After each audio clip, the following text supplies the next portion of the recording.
Hello everyone, I'm Beastly Eel, and in today's video we're going to be talking about the latest episode of Creature Commandos. So this episode starts off well, we don't know if it's right after, but it's pretty soon after the last episode. So it starts off with Rick Flag Sr. saying goodbye to the princess, and then they're going to be heading back to America. So we land, or they land, I don't know why I said we. They land and they begin to get put back into their cells. While this is going on, we also have Cersei being brought in as well.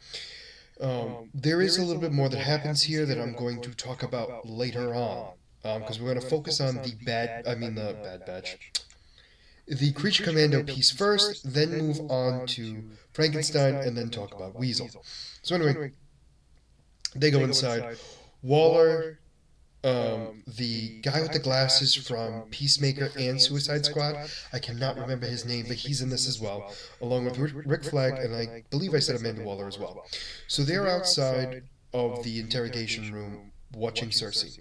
So apparently, Cersei's powers only work when her hands are unbound. When they're chained up or concealed in any way, they are unable to perform magic. So during this, they begin to talk and everything else, and Amanda Waller finds out from Cersei that the reason why she was doing so, or attacking the princess, was to save the world. Amanda Waller doesn't believe her. Cersei's basically explaining, hey, I'm not gonna lie to you, what I saw was really bad, and even the devil doesn't want to watch the world burn. So, Amanda Waller calls in an expert, a doctor who explains that Cersei is considered to be clairvoyant, and clairvoyants normally are unable to control their visions. They, however, see them and can't really change them in any way or, at all, and so if she's claiming to have had this, most likely it is to be true. Cersei says she could show somebody else. So Amanda Waller goes in against everyone else's wishes. She sees the world on fire. So apparently, the princess puts on a battle suit, is teaming up with Gorilla Grodd, who then destroys the entire world. At one point, takes over America, and we see the dead bodies of multiple superheroes. So apparently, we see Starfire, Wally West Flash, Batman, Wonder Woman, Peacemaker, and Superman on a cross, basically, dead as well. So all these creatures, all of those heroes dead, with the princess and Gorilla Grodd ruling the world.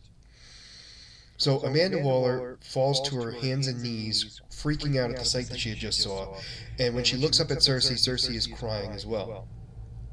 Amanda Waller leaves, and she's trying to explain to Rick Flag and the other guy kind of what happened in there. And Rick Flag doesn't believe her whatsoever. Doesn't believe that...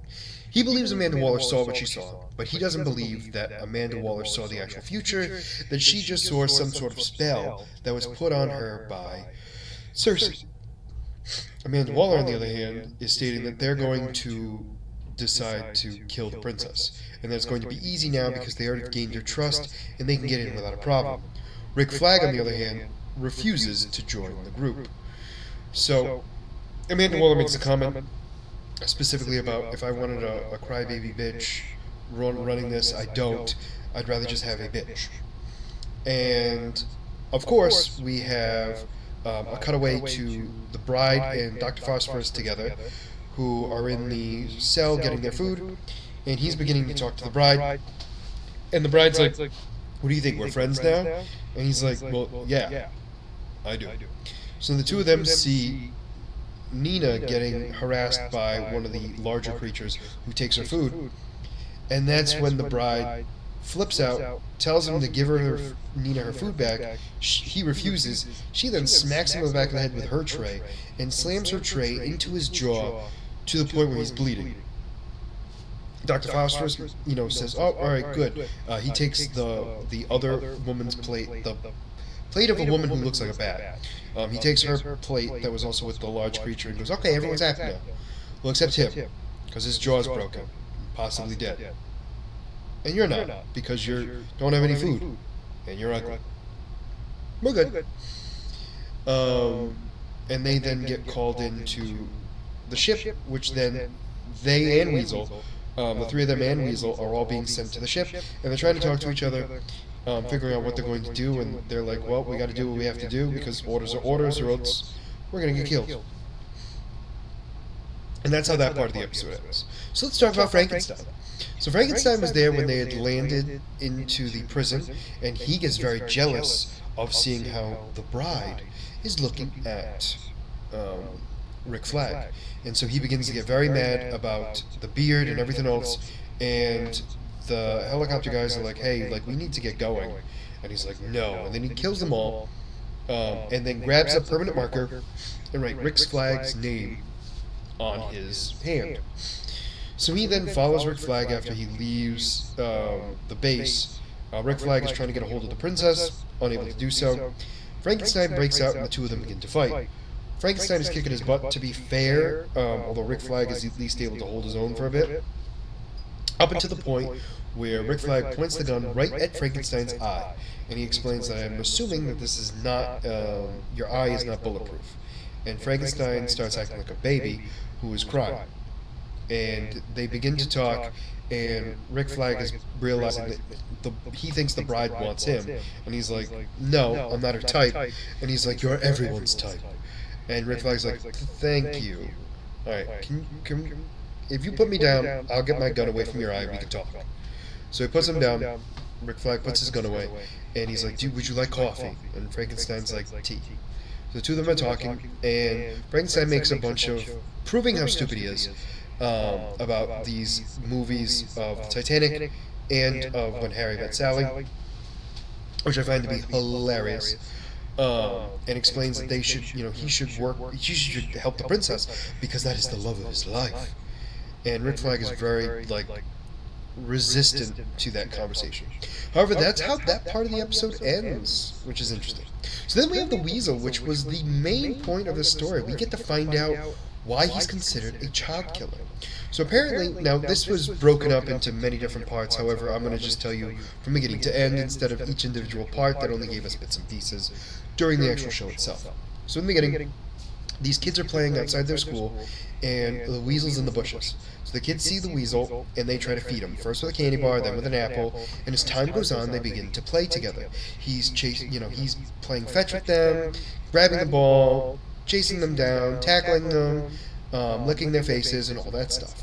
Well, in true fashion, there is a guy who resembles Freddy Krueger, if there ever was a man who did, who comes out and sees these kids being scared and terrified and attacked by the Weasel. So he goes back to his home and calls the police. The police state that they'd get there as soon as they can, and the guy is like, "I don't believe this." He grabs his gun and goes forward, back to the school. School's open. Well, when I say the school is open, the school is not open for public stuff. It just so happens that the door's unlocked and they were able to get in. So they begin to play inside. They find a bottle of whiskey, and they go on to the basement where they're playing with matches, papers, and the liquor, which causes a massive fire. So when that happens, we then have one of the girls run up the stairs where we see the old man with his gun, sees the girl terrified, and automatically assumes that it has to do with the Weasel. So he begins to open fire. The Weasel avoids all the bullets. He shoots the oil tank, which then leaks oil, which causes an explosion and kills most of the children. However, there is one child left alive, the little blonde girl. So he grabs her. He grabs her with his mouth, and that's when the police look inside the basement, see Weasel have a child in his mouth, and begin to open fire on him. He then runs upstairs. He's going through, trying to get through all these exits. Unfortunately, every time he gets to one, he's blocked by a police officer, where he's being shot at multiple times, to the point where he drops the kid multiple times, to the point where he drops her for the final time after being shot at least 4 or 5, 6 times maybe, where now the debris is falling on this little girl. And the police tried to apprehend the Weasel while the Weasel is watching this little girl be crushed to death by flaming debris. And he's trying to escape to try to save that little girl. And in the end, he's captured, being claimed to have murdered all those children. Which is ridiculous. Pretty much shows that the Weasel is not as bad as we all thought he was, and is actually a little caring little guy. That being said, it's just bizarre to me that the police didn't save the kids at all, or at least make attempts, which irritated me in and of itself. But it also proves how they saw a situation and were completely wrong about it. We also have Frankenstein and Rick Flag, who are most likely going to be teaming up to go back to the princess to try to save her. And then obviously we have the Creature Commandos, who are going there to kill her. Very much to seeing Frankenstein and Rick Flag fighting against the Creature Commandos.